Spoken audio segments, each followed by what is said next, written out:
네, 오늘은 하나님이 함께 계심을 보이는 자라는 제목으로 사무엘상 18장 10절에서 16절 말씀을 함께 나누도록 하겠습니다. 목회 데이터 연구소에서 2021년 크리스천 가정의 자녀 신앙교육 실태라는 주제로 지앤컴 리서치에서 조사한 통계 자료를 정리해서 발표를 했습니다. 유치원생부터 고등학생까지 자녀를 둔 교회를 출석하고 있는 크리스천 부모님 1,500명을 대상으로 크리스천 가정의 자녀 신앙교육 실태를 조사한 것입니다. 이제 자녀 세대까지 포함해서 "몇 대째 신앙 가문인가?"라는 질문이 있었는데 그 질문의 50% 절반이 2.8대, 그러니까 3대째 신앙을 이어오고 있다라는 그런 결과가 있었습니다. 현재 크리스천 가운데 가족의 신앙이 전수되고 있음을 알 수 있었습니다. 그런데 좀 안타까운 것은요. 자녀에게 하는 교육 중 신앙 교육이 가장 뒤처지는 순으로 결과가 나왔다는 것입니다. 1 위가 예의, 인간관계, 생활 태도를 말하는 인성 교육, 2 위는 학습, 재능, 기술 개발을 이야기하는 지성 교육, 3 위는 적성, 진로 탐색을 이야기하는 진로 교육, 최하위가 이제 성경, 큐티, 기도 등을 지도하는 신앙 교육이었습니다. 이유도 같이 조사가 되었습니다. 초등학교 학생 부모님까지는 "너무 바빠서"가 가장 높았고, "부모인 내가 신앙이 확고하지 않아서" 등으로 부모님의 신앙에도 지금 어려움이 있음을 알 수 있었습니다. 또 그와 좀 다르게 중학생 부모님은 자녀의 게임과 인터넷으로, 고등학생 부모님은 자녀의 학업과 학원이 우선이어서 신앙 교육을 뒤로 하고 있다라는 결과가 나왔습니다.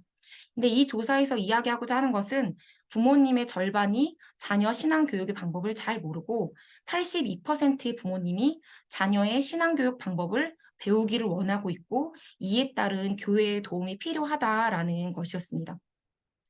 그런데 성도님들께서는 혹시 168대 1이라는 이야기를 들어보셨나요? 이제 그 기독교 교회 교육에서는 "예수님이 오셔도 168대 1은 어렵다."라는 말이 있을 정도로 우리 자녀들이 일 주일에 168시간 중 1시간, 만약에 이제 일 주일이라도 한 주라도 빠지게 된다면 336시간 이상 중 1시간 교회에 와서 겨우 예배를 드린다는 것이고, 하나님과 동행하며 살아가도록 돕기에는 턱없이 부족한 시간이라는 것입니다. 그렇다면 167시간을 있는, 물론 학교와 학원에 더 많이 가지만 가정에서의 신앙 교육이 정말 중요하다는 것이고, 저와 같은 교회 학교 담당 교역자와 다음 세대를 살리고자 하는 교회들이 무엇에 지금 집중해야 하는지를 생각하게 되는 통계이고, 실제로 코로나 이후에 많은 교회들이, 또 저희 영유아부 유초등부도 마찬가지고요. 가정의 그런 신앙 회복을 위해서 나아가고 있는 상황들을 많이 볼 수 있습니다. 그런데 저는 아무래도 이제 청소년부 담당 교역자이다 보니까 저희 아이들과 관련된 부분을 더 눈여겨볼 수밖에 없었습니다. 크리스천 가정에서 신앙 교육이 중요하다는 것을 알고 희망하지만 실제 현실은 학업과 학원이 우선이 된다는 것이죠. 우리가 다음 세대에게 신앙을 전수해 줘야 된다고 하는데, 우리 아이들이 정말 예수님을 만나야지 변화된다고 하는데, 신앙의 유산을 물려줘야 하는 부모님이, 교역자가, 교회가 정말 맡겨진 우리 자녀들에게 우리부터 진정으로 하나님을 경외하며 신앙 교육을 하고 있는가, 많은 것을 생각하게 하는 조사 결과인 것 같습니다. 그런데 자녀 신앙 교육만 그렇습니까? 나의 신앙 생활을 보면 "내가 하나님을 경외한다."라고 하지만 정말 내 삶이 하나님을 경외하고 있다라고 이야기할 수 있을까요? 혹시 말과 감정으로는 고백하고 있지만 정말 삶 가운데 하나님을 두려워하며 하나님이 함께 하시는 자와 같이 살아가고 있으신가요? 이 사무엘상에 등장하는 사울은 하나님을 두려워할 줄 아는 이스라엘의 왕이었습니다. 그런데 사실 사울은 백성들이 원해서, 백성들이 보기에 좋은 왕이었고, 하나님 말씀에 순종하지도 않아 하나님께서 이미 사울을 버리시고 다윗에게 기름을 부으셨습니다. 그런데 사울이 하나님께 순종하지 않아서 하나님이 버리셨다기보다 처음부터 사울은 백성이 원해서 하나님이 뽑은 왕이었고, 하나님께서는 다윗을 이스라엘의 백성을 다스릴 왕으로 삼으시고 하나님의 일들을 계획해 나가시는 것을 우리는 너무나도 잘 알고 있습니다. 근데 이제 오늘 함께 읽은 본문에서 사울은 하나님께서 부리신 악령이 힘있게 들어가 정신없이 지금 떠들어대고 있습니다. 그런데 하프 연주를 통해 그 악령을 내쫓는 역할을 하고 있는 다윗에게 사울이 창을 던집니다. 이제 앞에 본문에 보면 사울이 다윗을 보내는 곳마다 이제 전쟁으로 내보내는 곳마다 지혜롭게 행해서 군대의 장으로 삼고 자신이 궁에 사울을 들였는데 이제는 다윗을 들였는데 다윗을 죽이려고 창을 던지고 또 이제 뒷부분부터는 다윗을 죽이는 것에 혈안이 되어서 3천 명의 군사를 데리고 다윗을 죽이러 가는 일이 나오게 됩니다. 근데 사울이 이렇게 된 것에는 이유가 있습니다. 바로 다윗이 블레셋 사람을 죽이고 돌아올 때 다윗이 블레셋 사람을 죽이는 자리였지만 그래도 왕인 사울을 환영해야 하는 자리인데 여인들이 노래하면서 한 이야기로 질투심과 분노가 들어오게 됩니다. 저희가 너무 잘 알고 있는 말씀이죠. 사울이 죽인 자는 천천이고 다윗이 죽인 자는 만만이다. 사울은 이 이야기를 듣고 이제 왕의 자리를 나라를 다윗에게 빼앗기겠구나 생각하고 질투심이 생기고 그 질투심과 마음을 틈타 악령이 들어오게 됩니다. 그런데 하나님께서 오늘 말씀을 저에게 묵상하게 하시며 주목하게 하신 성경 구절이 있었습니다. 바로 12절의 말씀입니다. 여호와께서 사울을 떠나 다윗과 함께 계심으로 사울이 그를 두려워한지라. 예전에는 그래 사울이 하나님께서 함께하는 다윗을 두려워했지. 두려움에 제가 좀 주목을 많이 했었었는데 이번에 다시 묵상하면서 보게 해주신 것은 사울이 자신을 떠난 하나님이 다윗과 함께 계시다는 것을 알았다는 것에 집중하게 하셨습니다. 사울은 하나님이 자신을 떠났다는 것을 알았고 자신을 떠난 하나님이 다윗과 함께 하는 것을 알았기 때문에 두려워했습니다. 이 구절 뒤로도 여호와께서 그와 함께 계셔서 나타나는 결과들로 인해 다윗을 두려워했다고 기록되어 있습니다. 이제 18장 28절, 29절 말씀에서도 여호와께서 다윗과 함께 계심을 사울이 보고 더욱더욱 두려워하여라고 기록되어 있습니다. 사울은 하나님을 두려워할 줄 아는 사람이었습니다.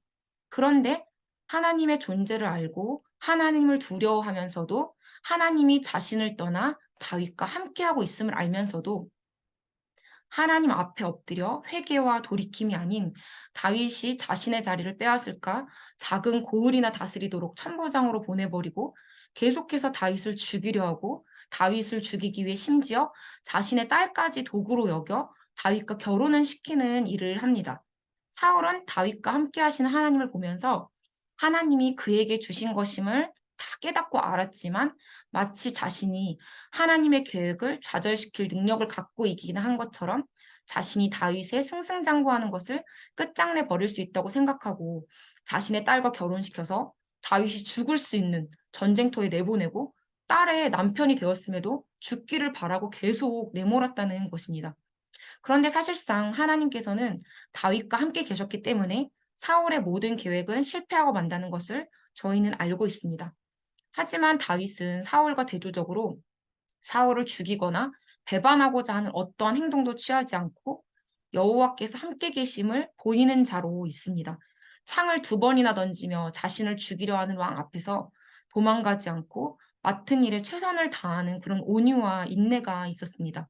갑자기 자신의 지위가 낮아져서 천부장이라는 작은 일이 맡겨졌음에도 군사들이나 백성들을 잘 다스리고 잘 돌보는 일들을 계속 지혜롭게 감당합니다. 이런 일들을 통해 이스라엘을 인도하기에 조금도 부족함이 없다는 사실을 다윗은 보여줬습니다. 이제 이 본문의 뒤에도 사울을 눈앞에서 죽일 수 있는 기회가 찾아왔을 때에도 하나님이 원하시지 않는 일이었기에 사울이 하나님께 부음을 받았었던 왕이었기에 이제 자신이 기름 부음을 받은 자인 것을 알면서도 사울을 죽이지 않았습니다. 제가 최근에 저희 친할아버지 좀 건강이 좋지 않으셔서 병원을 몇 번 모시고 다녀오는 일이 있었습니다. 이제 저희 할머니는 믿음이 있으시다라는 것을 확인을 했고, 저희 할아버지가 이제 막 예전처럼 완강하게 거부하시지는 않지만 아직도 음, 예수님이 서양신이다라는 그런 이유로 받아들이지 못하고 이제 계시는데 그런 할아버지에게 돌아가시기 전에 계속 복음을 전해야 된다라는 그런 소망, 사명을 붙들고 간절함을 가지고 이제 다녀왔습니다. 근데 이제 거길 다녀올 때마다 여러 가족들의 감사의 그런 메시지를 받게 됩니다. 근데 저는 이제 제가 어떤 가는 것을 가족들에게 인정받기 위함이 아니라 할아버지의 구원을 위한 것이기에 오히려 그러한 이야기들이 불편해서 저도 형식적인 답을 하는데 이제 저희 집에서 가장 예수님을 나중에 믿을 것 같은 저희 고모가 이런 메시지를 보냈습니다. 하나님이 함께 하시고 너를 보살피시는 게 보인다. 제가 너무 감사했습니다. 근데 이제 그런 일이 있고 저희 중고등부에서도 지금 3월 한 달 동안 사무엘상 말씀에서의 다윗과 성경 인물을 통해 이제 친구 관계를 살펴보고 있어서 이 사무엘상 말씀을 다시 1 장부터 쭉 읽고 있는데 오늘 이 본문을 읽으면서 하나님이 함께 하심을 보이는 다윗 딱 읽는데 제가 다윗 같은 거예요. 그래서 막 하나님의 격려하심이 이제 느껴지더라고요. 그러면서 저의 말씀 묵상 노트에 사울의 죄를 메모하고 정리하기 시작했습니다. 사람이 아닌 하나님을 두려워함. 사울은 하나님의 나라를 자신의 나라로 착각함. 맡기신 일을 잊고 개인의 감정의 해결을 위해 군대를 사용함. 하나님을 두려워한다고 말만 잘하네. 하면서 사울과 다른 제가 그래도 '다윗 신앙에 가깝구나.' 이제 기분 좋게 제가 기분 좋게 마무리를 하고 이제 기도를 하는데 갑자기 제가 그날 전혀 생각하고 있지 않던 제가 불편하게 생각하던 사람이 떠오르면서 미움이 마음에 확 들어오는 거예요. 근데 이제 이게 해결이 돼야 되는데 기도를 하고 있는데 심각한 미움과 화가 쌓이면서 제 마음이 완전히 빼앗기고 기도가 그냥 흐트러져 버렸습니다. 그때 입술에서 "하나님, 제가 다윗이 아니라 사울이었네요." 아까 묵상 노트에 적은 그 사울의 죄가 바로 제 죄의 문제였습니다. 아니, 그보다 저는 더 심각한 사람입니다. 하나님을 경외하고 있다고, 하나님을 두려워하며 맡기신 일을 잘하고 있다고 착각하고, 바로 내가 사울이면서 괜찮은 신앙인인 줄, 다윗의 디귿자 그 한 획도 못 따라가면서 다윗과 같은 신앙의 수준으로 생각하는 자였습니다. 그러면서 너무나도 많은 마음의 그런 죄의 문제들이 생각나게 해 주셨습니다. 이런 죄인인 저를 구원해 주신 주님 감사합니다. 내가 할 수 있는 것은 오직 기도와 감사 이 찬양이 이제 나오면서 엉엉 울면서 회개기도하고 이번 주일 저희 아이들과도 "내가 사울이었다." 이렇게 솔직하게 나누는 시간이 있었습니다.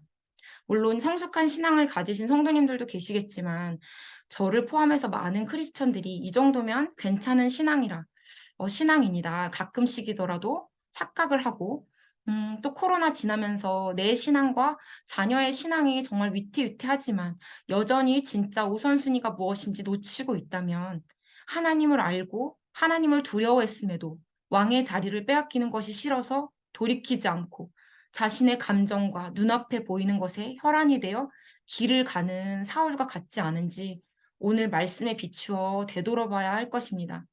사울이 사실 진정으로 하나님을 두려워했다면, 경외하는 사람이었다면 자신에게서 하나님이 떠나가는 것을 아는 순간 하나님 앞에 엎드려서 회개기도하고 "주님 살려주세요." 하면서 돌이켰어야 했는데 머리로만 아는 것과 다르게 그의 삶에서는 하나님과 전혀 관계없는 자와 같이 행동했고 하나님이 함께 하시는 자를 오히려 죽는 것에 집중이 되어 있었습니다. 사람은 괜찮은 신앙인이 될 수 없을 것입니다. 다윗도 나중에 간음하고 살인하는 죄를 저지르게 되는 것을 봅니다. 오늘 본문에서 발견할 수 있는 것은 다윗의 탁월함은 그에게서 비롯된 것이 아니었다라는 것입니다. 바로 다윗의 힘과 지혜는 여호와 하나님으로부터 나오는 것이며 다윗을 통해 위대한 하나님이 나타나고 있다는 것입니다. 하나님을 경외합니다 고백하지만 우리의 삶이 정말 하나님을 경외하며 나를 통해 위대한 하나님이 나타나고 있는지 되돌아본다면 한 사람도 당당히 '내가 그런 사람이다.' 라고 이야기할 수 없을 것입니다.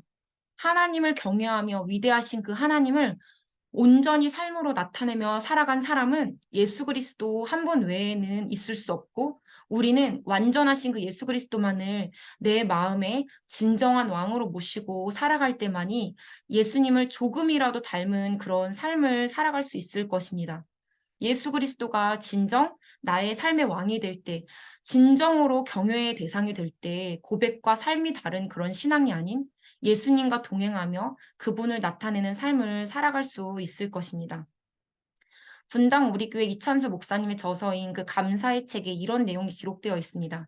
신앙은 관계이다. 신앙을 거래 관계로 생각하는 사람이 있다.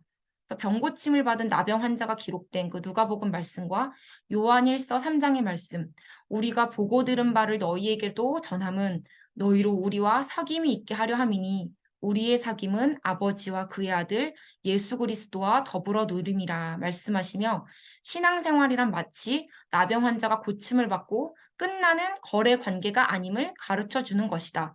우리의 신앙생활은 병들었다. 그리고 기도했다. 그리고 고쳐주셨다. 로 끝나는 거래 관계가 아니다. 신앙은 하나님과의 사귐의 관계이며 그로 인한 나와 너와의 관계 회복이다.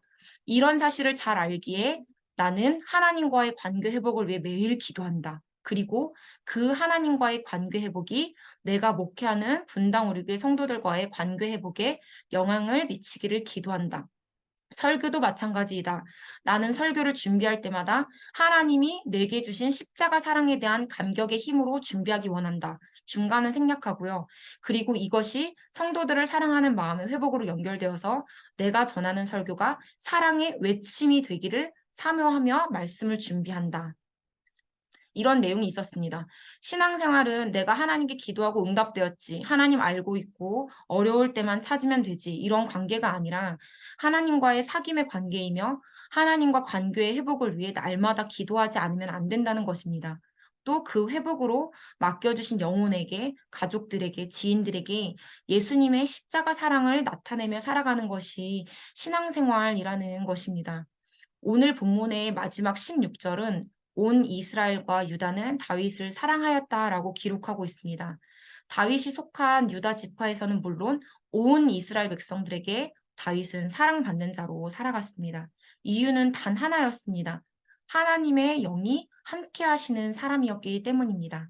날마다 그는 함께 하시는 하나님과 사귐과의 관계가 있었기에 하나님이 함께 하시는 사람임을 보일 수 있었고, 하나님뿐만 아니라 사람들에게도 사랑받는 자로 살아갈 수 있었습니다.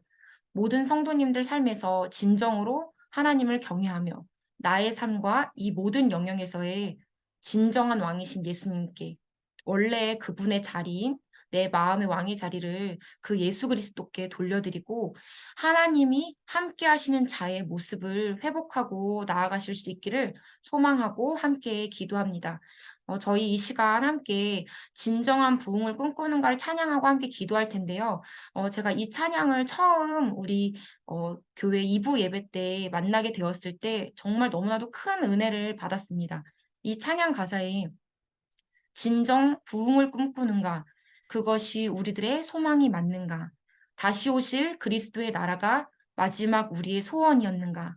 말씀에 순종하고 있는가? 교회의 주인은 누구인가? 이렇습니다. 저를 포함 이 땅의 많은 크리스천들이 교회가 외치고 있는 그 부흥이 진정한 부흥인가? 진짜 우리가 소망해야 하는 부흥이 맞는가? 내가 생각하는 잘못된 부흥을 외치고 있는 것은 아닌가? 라는 생각을 했습니다. 이 시간 우리 찬양 함께 하면서 잠시 뒤바뀌었던 그 왕의 자리를 다시 돌려드리고 진정 주님이 원하시는 부흥을 함께 꿈꾸게 되시기를 소망합니다. 우리 함께 찬양하도록 하겠습니다.